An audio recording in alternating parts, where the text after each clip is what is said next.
On the 10th of April 2022, I started my own console challenge, a journey to beating every PlayStation 2 game. I've been collecting these games for many years, and one day I said to myself, why am I not playing these? They're gathering around, gathering dust. Games are meant to be played, so that's what I'm gonna do. We've already encountered some epic moments.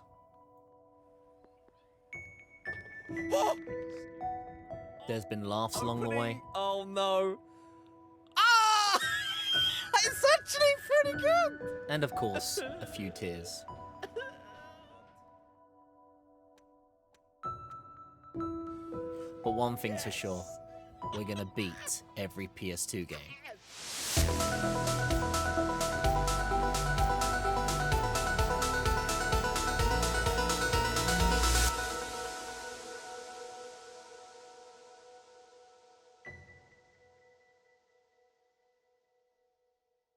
It's time to tee off with game number 11, Crazy Golf World Tour. Now, the PlayStation 2 is no stranger to the golf games. We're going to be playing lots of them, Tiger Woods being one of the more popular franchises on the system, but there's many others that are based on the game of golf. But there is another spin-off of golf on the system, one I really enjoy, mini golf, putt-putt golf, whatever way you call it. It's the more kid-friendly, toned-down version of golfing, where it's the same thing, trying to get to the ball in the hole under par and having fun on the course. So, when it comes to Crazy Golf World Tour, I was hoping we were going to have some fun with this one. First impressions of booting it up, though, for a 2005 game. Oh boy, did that loading screen look basic. Still, we've got to hold back. Don't judge a book by its covers. I'm sure Crazy Golf World Tour is all about the gameplay and the course designs. There was very little to do on the game apart from start single player mode and then choosing a profile. The back of the box actually boasts that this game has unique and exciting settings, devious courses, and colourful characters. Well, we have 4 people to choose from. That's how deep the mini golf aspect of the characters part goes in. Not a whole lot of variety, so I just decided to pick one person that vaguely looked like me, I guess. And yet you just do the simple things of then giving your character a name. So we name ourselves after ourselves as we would in the challenge. We call ourselves Koos, and then we look exactly how we're going to beat Crazy Golf World Tour. Luckily, this game does have a career mode, so pretty obvious that's what I was going to do, and beat the game that way. Selecting career mode, there are 3 courses at the moment, so we'll go and beat the 18 holes on these courses and see if there's anything else after we've done these 3 courses. Before the start of every course, you're given a little 3D render preview kind of system with the par, which basically is the amount of shots you're allowed to take before you go over par, always trying to achieve par or under it. So for this, we should win this hole within 4 shots of the ball. Loading on the areas, it kind of was a mini golf vibe I was getting. What you want in mini golf, really, in my opinion, is fun theming as well as some goofy little obstacles. Here we've got a moving weird triangular wooden object, and we've got to try and avoid hitting that because it's obviously going to move our ball around and try to get to the hole. The shot in this game is very much a motion control feature. So the bar at the bottom here is being controlled by the right analog stick. Pull back to get a certain level of power, then slide it forward to send the ball traveling. This motion control feature wasn't too bad. I really didn't find a problem with it. I was able to get the balls where I needed to go, and just starting the game straight away, I already was getting under par, which is what you need in a golf game, and we get our first record. I took 2 shots, basically my score was 2, went under par, and even beat the course record. Not a bad start for what was going to be our journey into the mini golf franchise. You're able to save your progress at the end of every hole as well. So if you do bad on one of the next holes coming up, say you went over a few over par, you can just reload your save and just do the hole again. So this game is actually a very laid-back, chill experience, which you want really for a kind of golf game. It's nice to have a game like this during the challenge where I really could just switch off and enjoy it. Now, while I was playing this, I think my real issue with this game was For a video game experience of mini golf, I want to fully enjoy not only the theming, but the courses. Now, the devs for this definitely nailed the theming. I mean, right now we're doing the Wild West course, so we're in a spooky mine, and there's mine carts, and there's other areas where they get the theming of like spookiness, Wild West, and that kind of atmosphere. But it's the courses. They really have an issue of being lackluster. I wanted some like, windmills or like more obstacles that were moving about, more obstacles that felt like I had to enjoy or feel more involved in the course, and it just kept lacking. I really definitely felt a little bit, for a video game aspect, a little bit deflated with the course choices and their designs. This game was definitely a budget title though, so maybe they didn't want to put too much effort into it. And there were very few times you really felt like you were doing something crazy or interesting on the course. Hole 5 of the Wild West really is an example of what should be a crazy golf kind of design course. As you can see here, there's a little notch cut out on the course. Now, this is what I do like about crazy golf courses. There is a risk reward of taking shortcuts or taking like risky routes. And a lot of mini golf games courses I've been to and golf games that are even on systems I've played, hell, even shockwave based flash games I've played in the past have these kind of features. You want to be able to do it because not only on a single player standpoint do you feel like you want to take the risks, but in multiplayer you have these options to try and either go ahead of the group or maybe you mucked up and thus caused a problem on your par. But because this is a game, at least you took the risk and went, oh, well, I took the risk, at least I tried. I had a chance of going less under par. It was enjoyable. There aren't a lot of times on this game where there's risks or shortcuts or stuff to make it feel like a game of crazy golf, which is what I loved about crazy golf. Courses try to, you know, be appealing to you. As I said, when it does offer you the chance to take a little cheeky shortcut, I definitely went, I'm going to do this because I wanted to try and make this game a more enjoyable or challenging experience when I ever could. Then, when there wasn't times like that, the game loves to do water hazards. Yeah, there's water hazards in this game, but usually the water hazards were so easy to avoid. Like, it had to be a complete fool to do a straight shot there, so you just angle your shot a little bit and go around it. There are some other times where it's kind of interesting and you can go round the water hazard, but if you know your angles of golf, it usually was a pretty easy time. A good example of what the game has as a hazard and wants you to try and do is this course here. There's a moving beam, and the game, I guess, is trying to give you the hint of going, hey, why don't you bounce off of this and go to the other hole? In realistic sense, you could just take your time with this hole and easily get a par 4. It's very fair. But just to make it more interesting and feel like a crazy golf experience, that's just what I do. First time I do it, I miss. Oh, that's a shame. Water hazard. Blah, blah, blah. I reload, and then this time, yeah, you've got to do it. You want to work out the right angle and have fun. That's the whole point. And I guess luckily there are points in this game that makes it feel crazy, but just never enough for me to be fully satisfied. Sometimes even on the most simplest of courses, if they had a high enough par time, I just wanted to make it feel more fun for me. It's hard to explain. So I was starting to do goofy things to try and get a par under 8. As you can see here, I was like, I wonder if I could balance the ball along the beam all the way and get into the hole. I just felt like I needed to give myself more of a crazy experience with this game.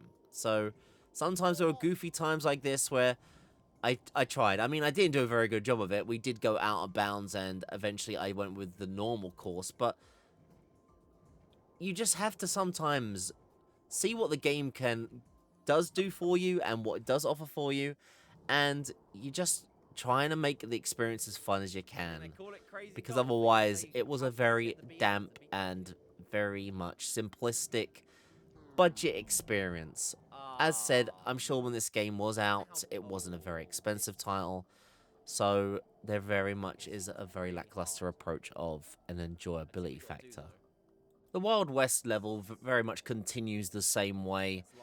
The final hole, I guess, was probably one of the more exciting ones. It's one of those classic holes where you need to get the right angle and the right speed to curve off the top and go into the hole. Well, I successfully do beautifully pull that stunt off, and we beat the first course. Upon completion, you're given a congratulations screen. We got a gold medal. I think it's because we got under par on the whole course. We were given gold. That's what I was going for, just to stay as under par as we could for every hole and carry on. The next course we unlocked was the horror ghost themed area.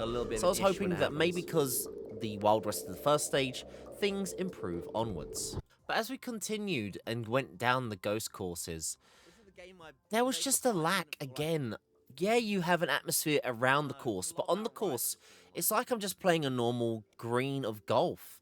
Where's the tombstones, the spiders, the skulls, the feeling that I'm on a horror area? I understand that I'm getting atmosphere around me, but mini golf courses should be affected on the green as well. And like my previous comment, it's why I have to try and make the game entertaining myself. Thank goodness there's these shortcut routes they add. I went for them just to try and spice up the gameplay for myself as much as I could. It's a shame, but it's my first mini golf game. Maybe it means better things are on the horizon for the other companies that try to attempt this format. Sadly, even the final hole is nothing to be desired. It finishes on this weird, like, thread the needle, get the ball perfectly on the right angle, and then through this little tiny little crevice on the hill to complete the horror-themed stage. Not the most enticing of stages, but there was still one course to go. Now, the next course was Pirate Cove. Pirate theming on mini golf putt-putt is an absolute staple, so you'd expect at least some enticing stages to get the player involved and enjoyable. The first one opens out alright, I guess. It's just the stage with these opening gates that you have to time the ball at the right time. I mean, I think there's a hole-in-one opportunity here. I never went for it. But it opens at least with some sort of stage hazard and environment to hopefully make it more enjoyable for the rest of the part. But they were far and few. I mean, look at this hole 8. It's just rinse, repeat hills and hit the ball over the certain gaps to get to the hole. Hell, they were even using old courses that we've done in the game with a slightly different twist on a hazard to make it different. Very much such a shame of how, like, empty the game felt at times. One of the last stages of the course is this one here, which is incredibly lackluster. Look, it's like a grid, basically, with holes to get the ball through the course. I spent a lot of time on this, not because it was really challenging, but just because I wanted to set a challenge for myself more than anything. There's like a champ par course and a par score as well. The champion par score on this one was 6, so I just went for it just because I wanted to try and challenge myself in some way in this game. But yeah, these courses were just more frustrating or very lastly minute thought out more than like something I could go, wow, I really had fun with this game. And remember how the last course on the horror stage we just did had that weird thread the needle element for its final tee? Well, they do that on this stage as well and times it by 3. Like, it's beyond being a challenge or fun. It's just, why? You've just copy and pasted an element 3 times on a course to finish a course on. Like, it was such a disappointing way to finish a pirate-themed course. You could have had a treasure chest, you could have had booty, piles of coins. There was never any aspect of me playing a pirate course in any of this, apart from some water. Either way, we beat the pirate course with well under par, and were given another golden medal. What happens once we beat this course? Credits. That's it. That is Crazy Golf World Tour. 3 themed air quote courses based on Wild West, horror, and pirates. Beat them. I don't even think you need under par to get credits. Just beat the courses and you beat the game. An incredibly short experience. 2 hours and a half, and I'd beaten the entire game. Hell, if I didn't go for par, I think you could beat this game well under an hour, maybe, if you wanted to. But that was it. The game had been beaten. Once again, another game under our belts. There are some extra modes you could do. Tournament mode, which basically is what we did in career mode, trying to get the best par over all the courses. Speed golf, which I believe, from what it was, is to try and speed run a golf course and beat the par time that the developers have decided to set on. This game, maybe I'd have had fun with it as a kid if I had played this in multiplayer with my friend. We did play a lot of flash games of mini golf on our computers, but as a console experience, even for a budget title, I would not have got out and got something like this. There's better things to do or enjoy for a multiplayer experience, for sure. It's nice to get a short game beaten, though, every now and then on the challenge, and this is definitely one of them. There are other mini golf games that I'm hoping that will definitely go above and beyond what this game delivered. If you want to play mini golf, do the real thing. There's no real reason to play this version on the system. But there we go. Crazy Golf World Tour. Would I ever play this game again? No. And would you really need to buy this in a collection? No. Ooh, that's another game beaten. And to wrap things up, we always do it. It's the streamer spotlight of the video, and today it's going to go towards Chosen Last, a really good friend of mine that is on Twitch who does the Here We Go challenge. That's right, there's a Wii console challenger out there, guys. It's Chosen. He works really hard on his Wii Beat library. He's trying to beat all those North American Wii games, and including all the PAL games as well. All with motion controls as the default. It's a great watch for all the different games he plays. Sometimes there's a little bit of saltiness, but most of all, he's super hardworking, and he's over 200 games beaten in his challenge already. Awesome dude. Highly recommend of the challenger people I know and love, and Chosen is definitely one of them. Please check him out, guys. Great guy, and I really do recommend his videos and content. As always, it's a thank you as well to you guys that have made it to the end of this video and watched. I appreciate your time and company. As always, in the About Me section, there's the Discord if you want to hang out and talk about PS2, video games, anything else. The community of ours is very friendly. We love hanging out and talking about the games we've beaten ourselves, and even sharing collections too. Also, there's an unlisted playlist of all my Let's Plays so far from my Twitch. If you want to watch live streams on Twitch, by all means go there. Also, the unarchived, fully Let's Plays on my YouTube is there as well. We're waiting to game 100 now, so there's a bit of spoilers. You can avoid that if you like just the recap videos, but there's many options for content you enjoy. Finally, what is the next game after this one? Well, it is a JRPG, the first JRPG in our challenge, and then it's also from a very popular series, one that's kind of really boosted lately. It's from the Shin Megami Tensei franchise. It is going to be Digital Devil Saga Part 1. Yep, that's it. It's the first of many of the Shin Megami Tensei games, and that is how we start with JRPGs as well. And with that all said and done, thank you very much for watching the PlayStation 2 Collection Challenge. See you in the next video, everyone.